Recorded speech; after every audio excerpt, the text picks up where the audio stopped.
ये जरा इसका बटन प्रेस कीजिएगा, इसका लेफ्ट।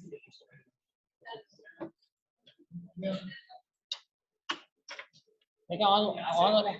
हाँ ऑन है।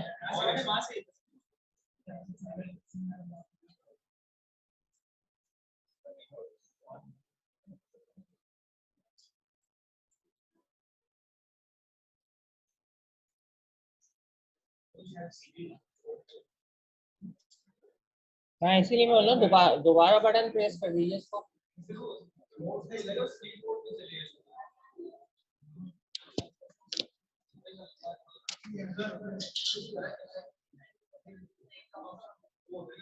नहीं रिमोट नहीं है यहाँ पे, शायद वो ले गया।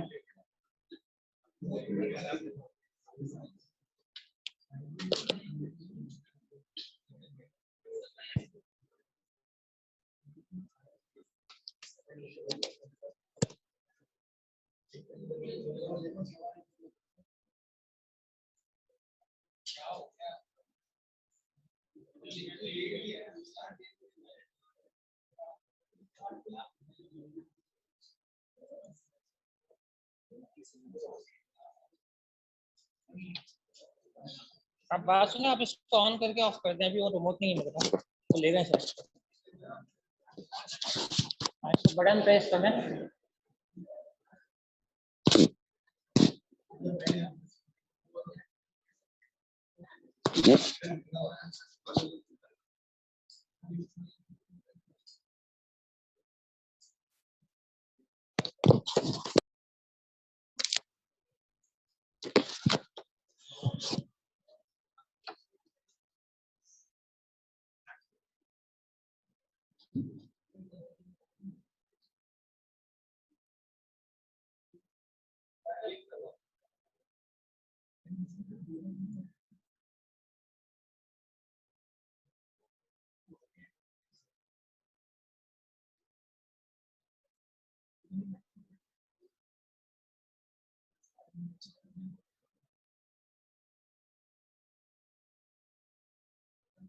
जी लास्ट टाइम हम लोग कहाँ पे थे?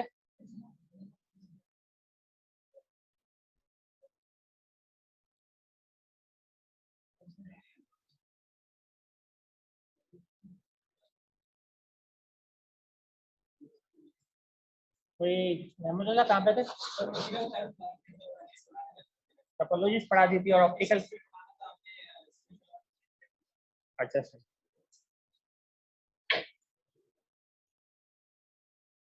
ये क्लाइंट सर्वर मॉडल हमने डिस्कस किया था, ये कर रहे थे ना, रिपीटर्स और स्विच वगैरह, ये हम लोगों ने डिस्कस किए थे।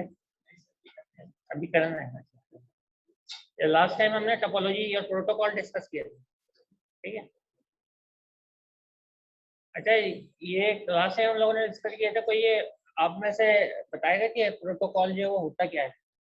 हैंड रेस करके बताएं। अगर आप लोग जो ऑनलाइन है, अगर वो चाहें तो राइट भी कर सकते हैं आंसर।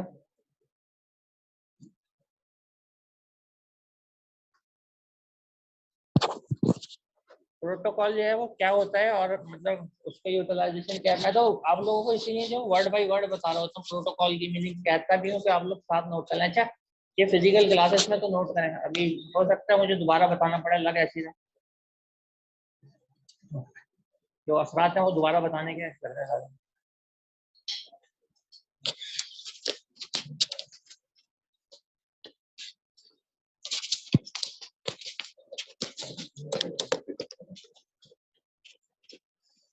टोपोलॉजी क्या होता है?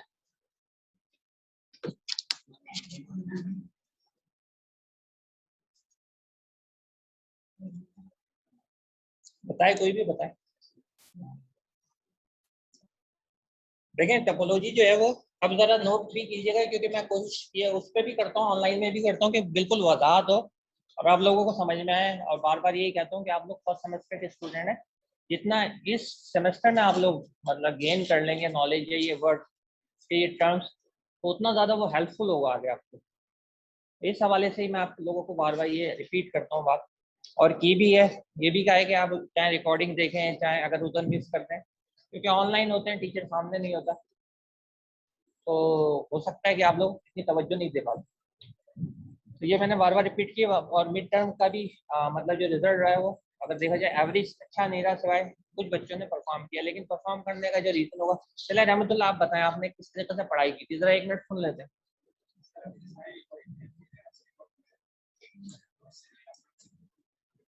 ठीक है। अच्छा, जो है 2 तरीके होते हैं। एक तो यही होता है कि आप लोग जो है वो रिकॉर्डिंग देख के नोट्स बना ले जैसे इन्होंने, लेकिन उसमें मेहनत बहुत लगती है, आपको टाइम बहुत चाहिए। जो सबसे ज्यादा उससे भी बेस्ट तरीका है वो ये होता है कि क्योंकि आप लोग अटेंडेंस की वजह से सबसे ज्यादा जो इम्पोर्टेंट होता है, आप लोग ले रहे होते हैं क्लास, तो उस वक्त अगर आप तवज्जो रखें, कंसंट्रेट करें कि टीचर, क्योंकि देखिए म्यूट होता है, सिर्फ टीचर की आवाज ही आ रही होती है, ये नहीं कि बीच में कोई और बोल दे, फिर कोई और अपना बीच में क्वेश्चन आता है वो लोग आप राइट कर देते हैं। लेकिन जो सबसे बेस्ट होता है वो जब आप लाइव सुन रहे होते हैं और उसको नोट कर लेते हैं, तो वो आपके लिए ज्यादा फायदा है। आप लोग रिकॉर्डिंग दोबारा देखने से भी बच जाते हैं। ठीक है, अभी तक की सूरत हाल ठीक है, मैंने की है तारीफ, लेकिन सिर्फ मैंने स्टूडेंट्स के बेस पे किए जिनके मतलब ये 16 तक है। वैसे अगर देखें तो बिलो एवरेज, मतलब 15 के बाद जाने लगते हैं। बाकी जहाँ तक मोटिवेट करने की बात है वो ये है कि मैंने शायद क्लास में भी किया है कि आप लोग जो है वो 13 को देखें, अगर आप लोगों ने स्कॉलरशिप के लिए सोचा होगा। भारत मैंने स्टार्ट में उसके लिए भी आपको मोटिवेट किया था, बिल्कुल स्टार्ट की क्लासेस तो मैंने आपको बताया था, देखें आपका एडवांटेज है, अगर आप पढ़ेंगे अच्छे नंबर लाएंगे तो ये मे बी पॉसिबल आप 3.7 3.8 लेके आए, तो आपको जो अगला सेमेस्टर है वो फ्री ऑफ कॉस्ट, यानी 80% फ्री ऑफ कॉस्ट ही समझे हो जाए। तो इस हवाले से मैंने आपसे बात की थी। लेकिन अब उसके रिजल्ट के बाद मुझे बहुत कम बच्चे ऐसे मिल रहे हैं जो कि अब लग रहा है जाएंगे। फॉर एग्जाम्पल अगर किसी के 20 आते हैं तो इसका मतलब ये कि 13 का एवरेज इसलिए है कि 87 का मतलब ए ग्रेड होता है, सही है, और उसके ऊपर 4 जीपीए बनती है। और अगर वो एक एक सब्जेक्ट में आप 4 जीपीए ले रहे हैं तो इसका ये मतलब है कि ऑटोमेटिकली दूसरे सब्जेक्ट में आपकी जीपीए इंक्रीज हो रही है, क्योंकि ओवरऑल के ऊपर फर्क पड़ता है। तो 87 का अगर आप एक में टारगेट रखते हैं, 87 का मतलब आपके पास कितने मार्क्स होते हैं लूज करने के लिए? 13।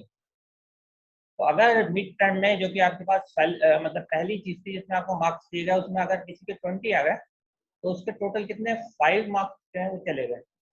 13 में से 5 मार्क्स जो है वो जा चुके, तो कितने अभी भी 8 मार्क्स है उसके पास, यानी आगे आने वाली चीजों में वो 8 मार्क्स और जो है वो लूज कर सकता है, तो भी उसका ए ग्रेड रहेगा। तो आप उधर से नहीं सोचा करें कि आप 1 से शुरू करें काउंटिंग। अगर आप लोगों को मतलब ये कि अच्छे ग्रेड चाहिए तो हमेशा 13 की ध्यान में रखा करें कि 13 मार्क्स है खाली आपके, ठीक है। अच्छा, रह कितने गए? रह गए 75। तो अगर आप बात करें कि 75 रह गए और किसी के जो है अभी 10 आए, तो अगर और वो 75 आउट ऑफ 75 ले लेता तो 85 तो फिर बनते हैं। अभी 10 वाले के पास भी इवन चांस है, डी प्लस का तो चांस है, अगर वो बहुत मेहनत करता है। तो इसका मतलब अभी आपकी कोई चीज़ इतना बड़ा नुकसान नहीं हो कि आप चाहें जो रिमेनिंग टाइम है उसके अंदर इस चीज़ को कवर करना तो आप कर सकते हैं इजीली। डी प्लस के ऊपर भी जो है जो 78 खाली 78 मार्क्स से बनता है डी प्लस, उसका मतलब है 3.5, ठीक है। और 3.5 मेरे ख्याल में बहुत अच्छी है अगर आप बाकी में इसको कवर कर लें। तो अगर किसी के 10 मार्क्स तक दिए हैं तो उसको भी कोई परेशान होने की जरूरत नहीं, उसके पास भी अभी स्टिल चांस बहुत।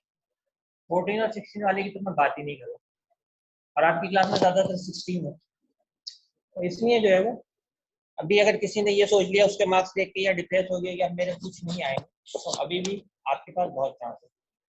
अच्छा, अब जो नेक्स्ट आपके पास माइलस्टोन है, क्विज और असाइनमेंट तो साथ में चलते रहेंगे, लेकिन नेक्स्ट जो माइलस्टोन है वो प्रोजेक्ट है। तो प्रोजेक्ट के लिहाज से बहुत सारे बच्चों ने शेयर कर दिया है वहाँ पे ग्रुप के ऊपर अपने। अच्छा, हमने जो बात की थी वो की थी 13 वीक। 13 वीक में बात ये हुई थी कि 13 वीक तक हम इसको सबको मतलब प्रोजेक्ट को कंप्लीट कर लेंगे और वाइवा स्टार्ट कर देंगे, क्योंकि 14 के अंदर जो है वो आपके पास लोड होना स्टार्ट होता है।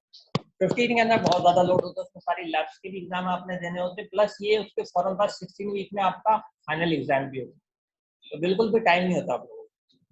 तो इसलिए एटलीस्ट एक ये प्रोजेक्ट जो है वो इससे तो फ्री हो जाए, ताकि अगर आपके पास बचे तो खाली पीएफ वगैरह का बचे, ठीक है।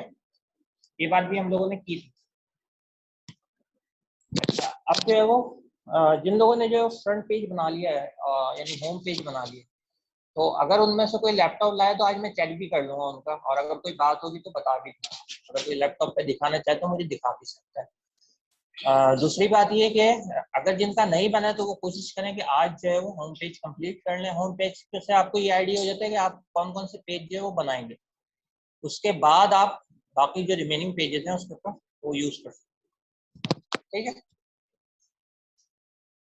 तो रिमेनिंग पेजेस के लिए भी आपको फिर इतनी प्रॉब्लम नहीं होती, क्योंकि आप मेन्यू के अंदर वो जो तमाम चीजें हैं वो देख लेते हैं कि क्या क्या बने। हाँ, जो बूटस्ट्रैप है अगर वो यूज करना आप लोग चाह रहे हैं और प्रेजेंटेशन अच्छी करना चाह रहे हैं, तो होम पेज पे आप लोग जो है वो कर सकते हैं कम्प्लीटली।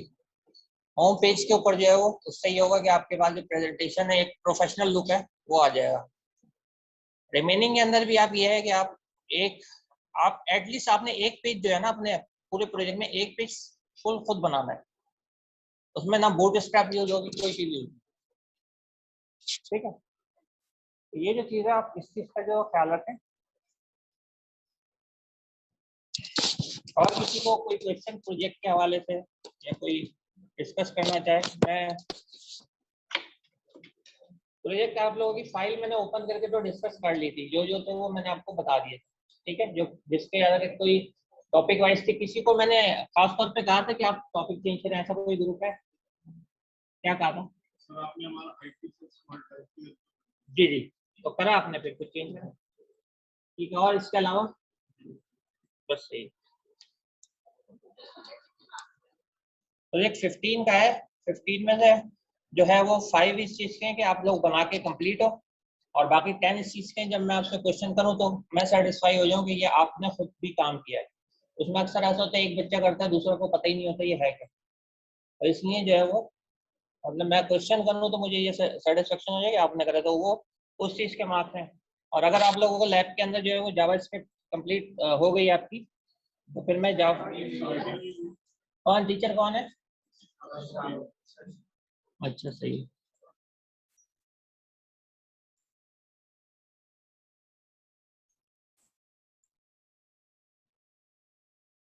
अच्छा, फिर हम इसको स्टार्ट करते हैं। इसमें भी जो है जूम की आपके पास जब 40 मिनट्स कंप्लीट हो जाएंगे तो हम एक ब्रेक ले लेंगे, और फिर जो आप वो बीच में एक नमाज का और लंच का कंबाइंड ब्रेक लेते हैं मिलके, आप में सक्सेस कहते हैं, वहाँ पे मैसेज लिखा हुआ आ रहा होता है। नमाज भी पढ़नी है, साथ में खाना भी खाना। तो मेरे ख्याल में इधर नमाज तो आप पढ़ सकेंगे, खाना तो अभी कैंटीन वगैरह ओपन नहीं है, वहाँ पे आप बारह ले लेंगे, उसको भी ब्रेक ले लेंगे।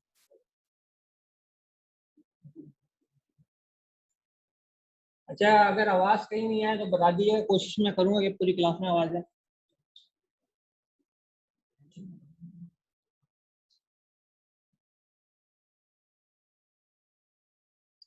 कोशिश मैं वो वहाँ पे भी करता हूँ कि गूगल के ऊपर जो आपके पास पेन है उसके ऊपर जाके आपको ऐसे डायग्राम बना के दिखा रहा होता हूँ, ताकि वहाँ पे भी बात आपकी समझ में आए। लेकिन मुझे लगता है इतनी मुझे कामयाबी नहीं हुई अभी तक। ये दो कंप्यूटर है, ठीक है, कंप्यूटर टू कंप्यूटर है, तो ये डिजिटल सिग्नल ही सपोज कर लेते हैं कि अभी आपके पास जो है वो डिजिटल सिग्नल जा रहा है।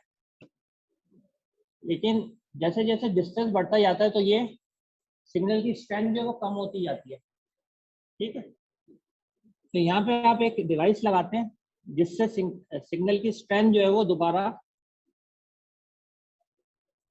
हाई हो जाती है, जिसकी वजह से सिग्नल जो है वो पहुंच जाता है वहां पे और प्रॉब्लम नहीं होता। ऐसे डिवाइस को क्या कहते हैं आप? रिपीटर। अब जो है वो आप अपने वर्ड में सही है रिपीटर लिख लें, और नीचे ये फिगर बना लें, और रोमन उर्दू में अगर कुछ लिखना है तो एक आध सेंटेंस लिख लें ताकि आपके जहन में रहे।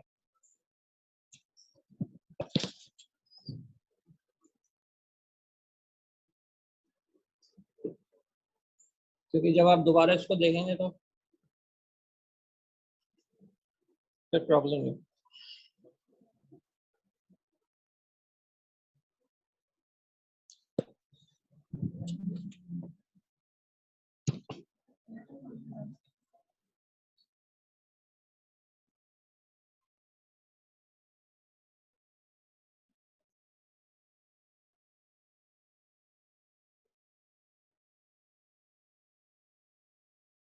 ठीक है, ये मैं कुछ नेटवर्क बना रहा हूँ, जब आप उससे रिपीटर से फारिग होंगे तो इस तरफ देख लीजिएगा, ये बस ये इस टाइप के। अच्छा, बस हमने किस चीज़ को कहा था? किस चीज़ का नाम था? टपोलॉजी का। और टपोलॉजी जो थी वो क्या थी हमारे पास? Physical arrangement. ठीक है, फिजिकल अरेंजमेंट ऑफ कंप्यूटर। अब लेट सपोज मैं इसको ज़रा चेंज कर रहा हूँ,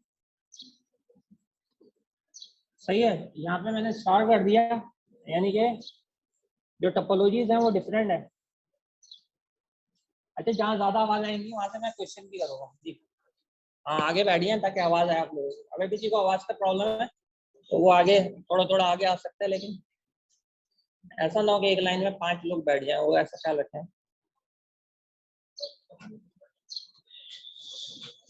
अच्छा, पहले तो इस चीज को समझाने के लिए जो मैंने आप लोगों को अभी स्क्रीन पर डिजाइन किया है, तो थोड़ा सा रिवाइज कर लेते हैं, क्योंकि बहुत अर्सा हो गया जब हमने ये बात की थी कि टोपोलॉजी टोपोलॉजी जो है वो किसको कहते हैं, फिजिकल अरेंजमेंट ऑफ कंप्यूटर को कहते हैं।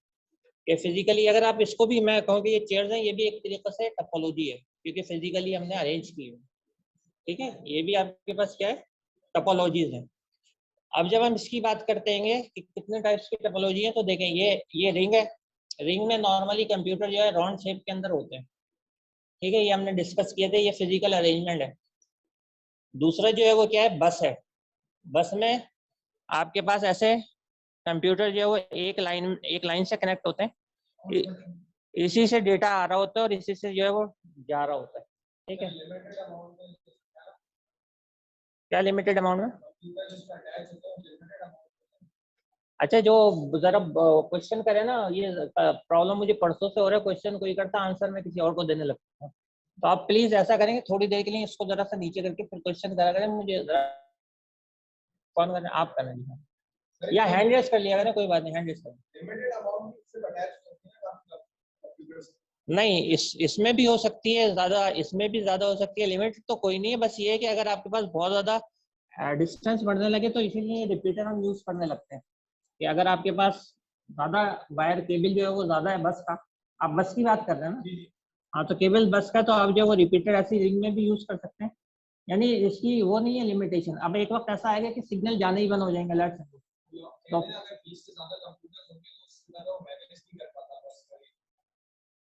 नहीं, ये कोई लिमिट्स तो नहीं है। लेट सपोज आप ये कह रहे हैं कि जी स्टार स्टार स्टार के अंदर अगर आप देखें तो उसके अंदर भी लिमिटेशन नहीं है, बीच में हब नहीं होती, स्विच होता है। अभी अब हम और हब और स्विच का भी डिस्कशन करेंगे।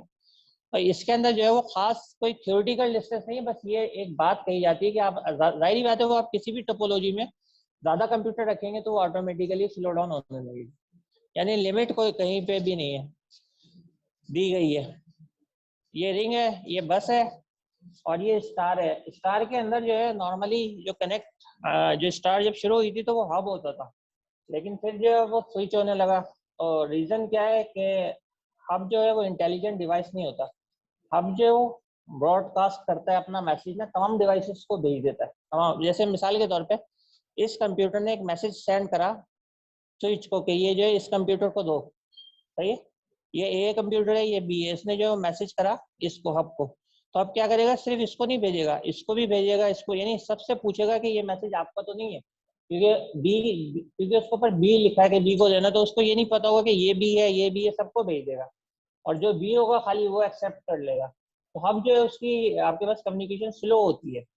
अच्छा, स्विच में ये होता है कि स्विच जो है वो इंटेलिजेंट वे के अंदर वर्किंग कर रहा होता है, तो वो क्या करता है कि वो शुरू में ही एक ही दफा में नोट कर लेता है, अपनी मेमोरी में रख लेता है। उसके पास मेमोरी होती है कि बी कहाँ पे है, कौन सी नोट पे। तो अब वो जब अगली दफा आएगा तो खाली इसको देगा, पूरे नेटवर्क के अंदर नहीं देगा। सही है, उसी को देगा जिसका जो है वो है। तो इसमें मिसाल के तौर के ऊपर ये स्टूडेंट, जैसे रहमतुल्लाह का नाम पता करना है, तो मैं इनसे पूछूं आप रहमतुल्लाह हैं, आप इस तरीके से मैं हर दफा यही करूं तो कितना टाइम कंज्यूम होगा। और डायरेक्ट जो है वो मुझे ये मतलब एक दफा मैं याद रख लूं कि यहाँ पे, तो डायरेक्ट मैं उनसे क्वेश्चन कर लूँ बैठ के, तो उसमें टाइम सेव हो रहा है ना। तो ये स्विच की एग्जाम्पल है, और वो जो पहले एग्जाम्पल है वो आपकी है। ठीक है। अच्छा, ये वाली बात कि हमारे पास प्रोटोकॉल्स क्या होती हैं, तो प्रोटोकॉल्स जो है वो हमारे पास बेसिकली, मैंने बात आप लोगों से कर चुका हूँ लेकिन रिपीट कर रहा हूँ कि बात करने का तरीक़ेकार, ऐसा तरीक़ेकार जो सबको समझ में आए। कम्युनिकेशन का वे सबसे पहले जो है कॉमन क्या होता है, एक लैंग्वेज होती है। अगर मैं अभी एकदम से जो है कोई लैंग्वेज चेंज कर दूं, सही है, और आप लोगों को वो समझ नहीं आती हो, तो आप सबको प्रॉब्लम होगी, आपको मेरी बात समझ में नहीं आएगी। ठीक है, तो इसका मतलब एक तो ये कि कम्युनिकेशन आपके पास हो। दूसरी बात ये कि स्टैंडर्ड, स्टैंडर्ड ये कि यहाँ पे हम लोगों ने ये डिसाइड किया है कि किस तरीके से बात होगी, या हमारा कोई टॉपिक जो है वो डिसाइडेड है, या ये डिसाइडेड है कि मैं आप लोगों को तफसील बताऊंगा कि जो चीज यहाँ पे या पढ़ाया जैसे जाता है। अब लेट्स सपोज इसके बजाय जो ये स्टैंडर्ड मैं कर लूँ कि topology how computer are physical connected in a network configuration network architecture, ये पढ़ के मैं बोलूँ आपसे समझ में आया है, तो ये पढ़ाने का फिर स्टैंडर्ड नहीं रहेगा ना। मतलब ये बहुत सारे लोग तो है वो फिर खुद भी ट्राई करेंगे और वो उसका कुछ मतलब मैं अगर उसको एक्सप्लेन ना करूँ तो इसका जो तरीक़ाकार होता है मतलब ये कि मैसेज वगैरह सेंड करने का ये तरीक़ाकार की बात हो रही है, स्टैंडर्ड की बात हो रही है। तो ऐसे होता है कि ये पहले सोर्स होता है, फिर जो डेटा आप भेजते हैं वो होता है। अब आप इसको व्हाट्सएप समझ लें या एफबी समझ लें, सही है। और ये डेस्टिनेशन होता है, यहाँ पे भी आईपी एड्रेस होता है जो भेज रहा होता है यानी आपका, और यहाँ पे भी जो है वो आईपी एड्रेस होता है, ठीक है। और उसके साथ जो है वो मतलब ये जब स्टैंडर्ड फॉलो होता है ये बिल्कुल ऐसे ही है जैसे आप किसी को अगर मैनुअल मेल करें पोस्ट ऑफिस से, तो उसमें ये होता है कि आप तो किसी को कोई इन्वेलप देते हैं कोई चीज़, तो उसमें पहले अपना नाम राइट करते हैं, फिर इन्वेलप में अपना मैसेज राइट करते हैं, ठीक है। उसके बाद जिसको आप उसका एड्रेस भी होता है जिसको आपको भेजना होता है और फिर आप पोस्ट कर दो तो वो वहाँ पे चला जाता है, सही है। उसमें ये होता है जैसे टीसीएस आप कर रहे हैं तो उसमें ये होता है कि अगर उसने रिसीव नहीं करा तो रिटर्न भी हो जाता है। तो ये आपके पास जो है मेथड है, तरीक़ेकार है भेजने का। तो क्या तरीक़ेकार होगा भेजने का, तो वो आपके पास एक फ्रेम होता है जिसमें आपका मैसेज जाता है।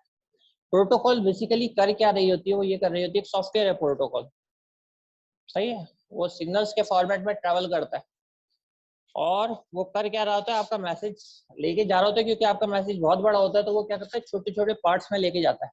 ऐसे बहुत सारे छोटे छोटे पैकेट्स आपके पास बनाते हैं, उसके अंदर मैसेज का छोटा पार्ट होता है और ये आईपी एड्रेस दोनों के होते हैं, सोर्स के और डेस्टिनेशन के, और वहां तक जो है वो पहुंच जाता है। तो ये स्टैंडर्ड प्री डिसाइडेड है, प्रोटोकॉल के अंदर है।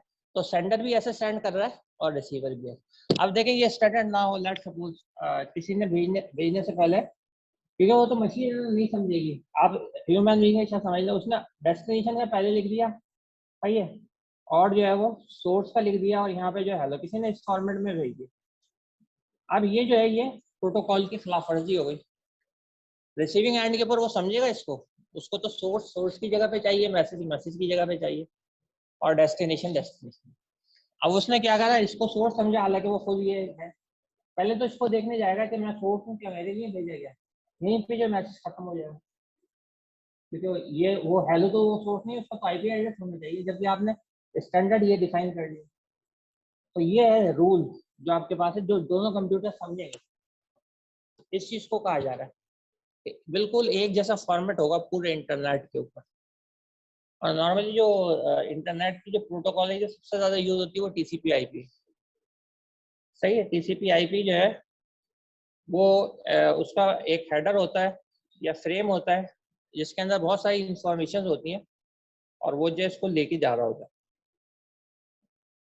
ठीक है। तो अच्छा, इसके अंदर टोपोलॉजी और प्रोटोकॉल का कम्बिनेशन है।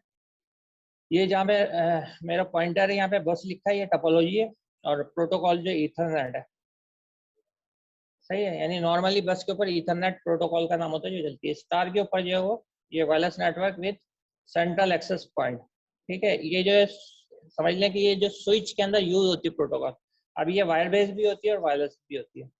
और रिंग के अंदर ये आईबीएम का है टोपोलॉजी, यानी फिजिकल अरेंजमेंट भी आईबीएम की है और प्रोटोकॉल भी आईबीएम ने इंट्रोड्यूस की थी, उसका नाम उन्होंने रखा था टोकन रिंग। तो अब आपको बस ये पता होना चाहिए कि ये प्रोटोकॉल कौन सा होता है और टोपोलॉजी कौन सी होती है, और ये मतलब पता होना चाहिए कि टोपोलॉजी का वर्ड आपके सामने एकदम से आ जाए तो आप परेशान ना हो, बल्कि ये समझ लें कि फिजिकली कैसे कंप्यूटर अरेंज होंगे। और प्रोटोकॉल का वर्ड आ जाए तो आपके माइंड में ये आ जाए कि एक स्टैंडर्ड जो सेट हो गया वही दुनिया के तमाम कंप्यूटर फॉलो करते हैं। तो टीसीपी आईपी उसके ऊपर भी इंस्टॉल होगा जो रिसीविंग होगा, सही है, और जो डेटा सेंड करेगा उसके ऊपर भी इंस्टॉल होगा। तो इसलिए दोनों समझ लेंगे।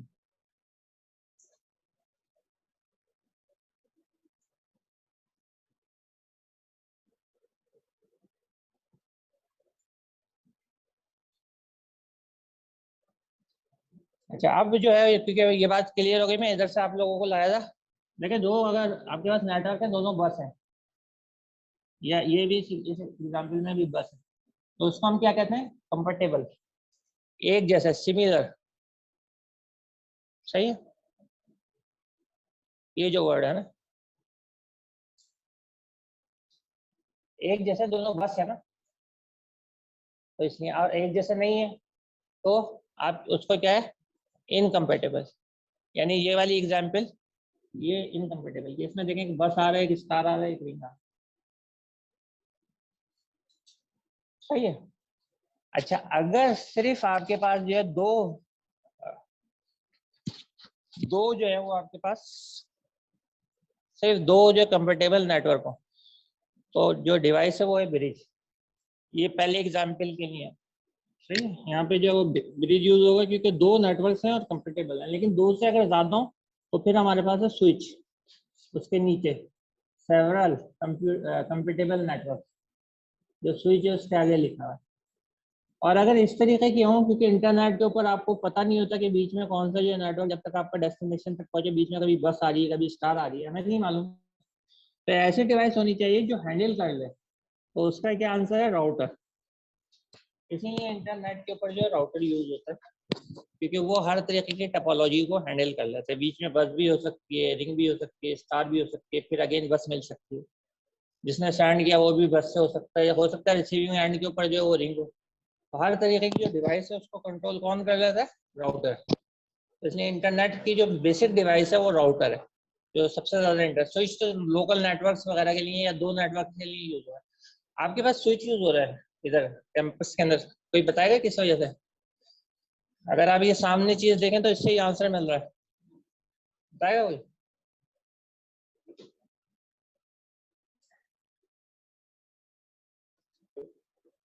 देखें सब जगह स्टार है, सही है। अब दो लैब्स हो तो चलें, ठीक है, स्टार चलता है। उस कैंपस के अंदर भी कनेक्टेड है ना, जो आपके पीछे की तरफ है, उसमें भी लैब्स हैं, उससे भी कनेक्टेड है। तो इसका क्या मतलब हो गया, सेवरल है लेकिन सेम है, कंपेटेबल है, सबकी सब स्टार चल रही है यहाँ। तो कौन सी डिवाइस यूज हो रही है, स्विच यूज हो रही है। तो यहाँ पे आपको हर लैब के अंदर जो स्विच नजर आ जाए। और ये जो है राउटर, ये ज्यादातर कौन लगता है, आईएसपी रखता है। तो राउटर, क्योंकि हमारी रिक्वेस्ट नेट पे जाती है, जिससे भी हम लेते हैं लाइन वगैरह, उससे फिर आगे जाती है, तो फिर वो राउटर के ऊपर।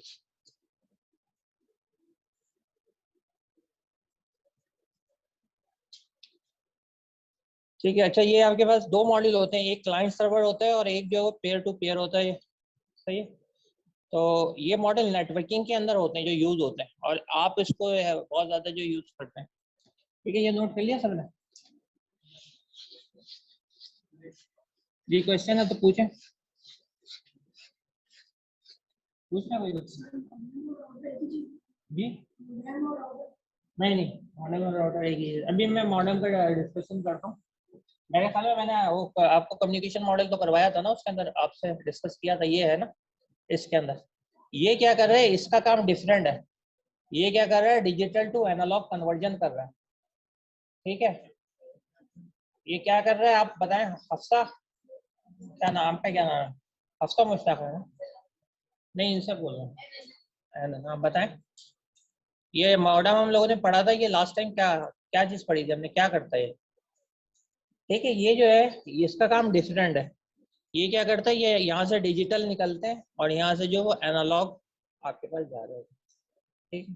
अच्छा, मुझे ऐसा लगता है कि मैं अगर इधर बता रहा हूँ और आप लोग आपस में डिस्कस कर रहे हैं, तो आप लोग एक दूसरे को बता रहे हैं कि ये जो चीज़ है वो ये होती है, तो इसलिए मैं उन्हीं से क्वेश्चन कर लेता हूँ ताकि अच्छा पूरी क्लास को पता चल जाए। तो अगर आप लोग कंफर्म हो, कॉन्फिडेंट हो कि जी आप बता सकेंगे, तो फिर आप डिस्कशन किया करें। तो ये हमारे पास जो है वो आईपी एड्रेस हो गए, और ये हम लोगों ने इसको स्टडी कर लिया। उसके बाद क्लाइंट सर्वर, ये दो टाइप के आपके पास जो है वो मॉडल है। ठीक है, ये क्लाइंट है और ये लेट्स सपोज सर्वर है। अच्छा, सर्वर का क्या मतलब है, ये आपके पास एफ बी है, जीमेल है, कोई भी है, गूगल का कोई भी सर्वर है। और ये जो आप यूजर है, आप एफ बी के ऊपर लॉग इन हुए हैं या कनेक्ट हुए हैं, यहाँ से कोई और यूजर जो है वो कनेक्ट हुआ है। ठीक है, यहाँ से जो कोई और यूजर जो कनेक्ट हुआ है, तो आप क्या करते हैं, जब आप लॉग इन हो रहे होते हैं, अपना पासवर्ड देते हैं, तो आपका पासवर्ड और यूजर नेम सेव का है, फेसबुक पे ही है ना, सेव उनकी डेटाबेस में सेव है। तो इसका क्या मतलब है कि आप इनसे जो है वो रिक्वेस्ट कर रहे हैं। अच्छा, उसने ओके कर दिया कि ठीक है आप वैलिड यूजर हैं, तो वो क्या कहलाता है, वो कहलाता है रिस्पॉन्स। तो इस सूरत के अंदर जो भी रिक्वेस्ट करता है वो क्या हो जाता है, क्लाइंट हो जाता है, और जो रिस्पॉन्स दे रहा होता है वो क्या हो जाता है, सर्वर। ठीक है, सर्वर जो वर्ड निकला है वो निकला है सर्विस से, और सर्विस का ये मतलब होता है किसी को सर्विस, क्लाइंट को सर्विस प्रोवाइड करना। अगर आप एक मतलब लाइन के अंदर ये क्यू में है और वहाँ पे आप जो है किसी मतलब कैश की समझ लें कि आप चेक वगैरह ले रहे हैं, कैश करवा रहे हैं, तो आप क्लाइंट है, जो लाइन वहाँ पे लगी है वो क्लाइंट्स की है। उसके बाद जो वहाँ पे कैशियर है वो सर्वर है, क्योंकि वो सर्विस प्रोवाइड कर रहा है। एक चेक आता है, उसके बाद उसको कैश करता है और दे देता है। तो इस सूरत में आपके पास कैशियर क्या हो जाएगा, उसका रोल जो है सर्वर की तरह हो जाएगा। तो ये बात याद रखें कि हम क्योंकि रिक्वेस्ट कर रहे होते हैं डिफरेंट सर्वर पे, जब आप गूगल पे सर्च करते हैं तो वो भी रिक्वेस्ट होती है, और वो रिटर्न के अंदर हमें लिंक भेज देता है। तो ये क्या होता है, ये होते हैं रिस्पॉन्स।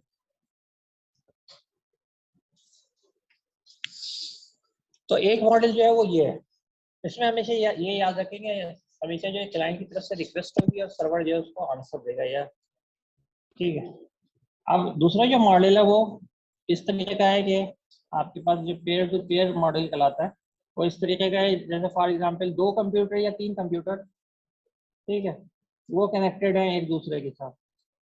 तो इसमें सर्वर के राइट्स हमेशा जो है सर्वर के राइट्स वो ज़्यादा होते हैं, और क्लाइंट के राइट्स जो है वो थोड़े कम होते हैं। यानी क्लाइंट जो इतनी एक्टिविटीज जब तक सर्वर उसको परमिशन ना दे, जो मॉडल है ये फॉलो होता है। मिसाल के तौर पे एफडी वाले अगर आपका अकाउंट जो है वो ब्लॉक कर देते हैं, तो आप तो क्लाइंट है वो तो कर सकते हैं, ये तो नहीं आप एफडी को ब्लॉक कर दें तो उनका सर्वर ही ना चले, ऐसा तो नहीं हो सकता।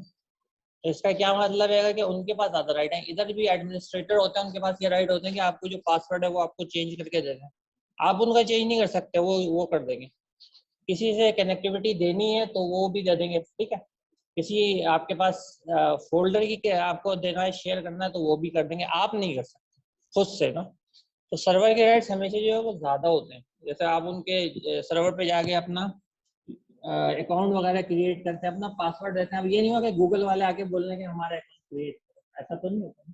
तो इसका ये सूरत में हो सकता है खुद ही जो है वो चलाएंगे, तो ये पॉसिबल है। जरूरी नहीं है गूगल का कोई आप शॉपिंग साइट या कोई ऐसी साइट इन्फॉर्मेशन की जिसके अंदर आप कहें कि अकाउंट क्रिएट हो, तो ये पॉसिबल है कि आप अपना एक सर्वर क्रिएट कर सकें। अच्छा, इसका जो अगर आप देखें तो इसका जो रिलेशन बन रहा है वो बन रहा है ऑनर एम्प्लॉय का बन रहा है। ऑनर जिसका अपना एम्प्लॉय को फारिग कर सकता है ना, उससे ये कहे कि नहीं ठीक है अब आपकी जरूरत नहीं है तो उसको भेज सकते हैं। तो इसका मतलब इसके अंदर ज्यादा राइट किसका है, सर्वर का है, सर्वर का पावर ज्यादा है। अच्छा, ये वाला जो पेयर टू पेयर है ये पार्टनरशिप है। पार्टनरशिप का क्या मतलब है, ये तीनों इक्वली पार्टनर है, किसी के पास भी राइट्स नहीं होगा। ये जब तक चाहेगा, लेट सपोज इसके पास जब ये तीनों एक ही ऑफिस के अंदर बैठे हुए थे या काम करते थे, इसके पास जो प्रिंटर लगा हुआ है, और ये सपोज कर लेते हैं कि ये जो है कनेक्टेड भी नहीं है एक दूसरे से ना, ये सिंगल वर्किंग कर रहे हैं, ठीक है। अब होता ही है कि इसके पास जो नेट है, इसके कंप्यूटर पर खाली नेट चलता है, किसी को प्रिंट आउट करना होता तो यूएसबी पे लाके इधर लेके आता है इसके पास और प्रिंटर के ऊपर करता है। अब ये कहते हैं कि क्यों ना करें कि इसको, इसके पास कोई फैसिलिटी नहीं है, इसको भी उन्होंने एक्सेस दे दिया, तो इन्होंने एक वर्क ग्रुप क्रिएट कर लिया पेयर टू पेयर। अब क्या हो रहा है कि इसकी वजह से नेट इस पे भी चल रहा है क्योंकि शेयरिंग दे दी है उसने, और नेट जो अब इस पे भी चल रहा है, हालांकि नेट इस पे लगा है। लेकिन जिस वक्त ये चाहे इन दोनों का कनेक्शन खत्म कर दे, ठीक है। ऐसे ही जब प्रिंटिंग भेजेगा अब ये, तो इस कनेक्टिविटी की वजह से इसके ऊपर प्रिंटिंग चली जाएगी, ये भेजेगा तो इसके ऊपर चली जाएगी। तो अब ये किसका ऑनर होगी, ये प्रिंटर का होगा, ठीक है। और अगर इसके पास एक फोल्डर का शेयर है जो कि आपके पास कॉमन है, तो ये शेयर इन दोनों को प्रोवाइड कर सकता है। अब ये तीनों की मर्जी, जिस वक्त भी एक्सेस खत्म करना चाहे कर ले। ये अगर किसी वजह से डिस्कनेक्ट हो जाता है तो कोई जो फोल्डर के ऊपर कॉपी नहीं कर सकता, अगर ये डिस्कनेक्ट हो जाता है तो कोई प्रिंटर पे नहीं कर सकता। लेकिन ये इनके अपने हाथ में होता है। तो अगर एक यूजर किसी से फैसिलिटी ले रहा है तो ऑटोमेटिकली उसके पास से भी जा रही है। तो ये क्या हुई, पार्टनरशिप हो गई या इक्वली राइट्स हो गए। तो इसके अंदर क्या है, देखें रोल क्या है। उधर तो क्लाइंट कांस्टेंट है, यहाँ पे जब ये प्रिंटर के लिए भेज रहा है तो ये क्या बन गया, क्लाइंट, और ये क्या बन गया, सर्वर। जब ये नेट के लिए रिक्वेस्ट भेज रहा है तो ये क्या बन गया, क्लाइंट, ये क्या बन गया, सर्वर। तो इसमें रोल चेंज हो रही है। नोट कर लेना अभी तक जो मैंने बात कही है, जो जितनी आपकी समझ में आई है वो नोट कर लेना, उसको समराइज करना। मेरे ख्याल में कुछ लोगों को मेमोरी बहुत ज्यादा फास्ट है। आप लाइन ले लेना किसी से, पेज ले, पेज दे दीजिए और पेन भी दीजिए। सर किसी जैसे एबीसी की मैंने ए के साथ इंटरव्यू बनाई किया, ठीक है, और बाकी लेकिन शर्त है कि तुमको जो मेरे फ्रेंड्स हैं वो एक इंटरनेट कनेक्शन, ठीक है, ये पर्सनल शेयरिंग बनाई हुई है, ठीक है, लेकिन उसमें अभी आपने जो कहा कि जो क्लाइंट और सर्वर जो है वो चेंज हो रहा है, बट सर अगर किसी एक पीसी से फॉर एग्जांपल अगर ए से कनेक्टेड है, बी और सी को पढ़ ले, तो ए का लाइक ऑन होना भी जरूरी है, नहीं, लेकिन अगर ए की रिक्वेस्ट भेजेगा इंटरनेट कनेक्टिविटी ए में भी, बी में भी, सी में भी, इसीलिए हमने किसी एक से प्रिंटर कनेक्ट करके तीन, ठीक है, लेकिन आपने ये कहा कि सर्वर जो है वो अगर वो रिक्वेस्ट भेज रहा है तो वो सर्वर हो जाएगा, वो क्लाइंट हो जाएगा, ठीक है, लेकिन बी नहीं, तो अगर आप ये सिनेरियो रख रहे हैं, जो आपकी बात समझ में आ रही है, मतलब मुझे तो जो समझ में आ रही है वो ये कह रहे हैं कि ए के पास आपने एक प्रिंटर दे दिया और आप ये कह रहे हैं कि बाकी लोग जो है वो बी और सी जो है वो डायरेक्टली कनेक्टेड है नेट से। आप ये कह रहे हैं ना, ये लोग डायरेक्ट नेट से कनेक्टेड भी हैं। हाँ, ये कनेक्टेड है, लेकिन प्रिंटर तो ए के साथ कनेक्टेड प्रिंटर है, अब ये अगर ऑन होगा तो चलेगा, सही है, वरना नहीं चलेगा, लेकिन ये तो डायरेक्ट रिक्वेस्ट भेज रहा है ना, ये ऑन होगा तो रिक्वेस्ट भेजेगा ना, ये ऑन होगा तो रिक्वेस्ट के पास रिक्वेस्ट आएगी ना, किस चीज की, प्रिंटर की? प्रिंट की रिक्वेस्ट आएगी सी से या बी से, हाँ आ गई, तो वो उसको सर्विस करेगा, वो सर्वर बनेगा,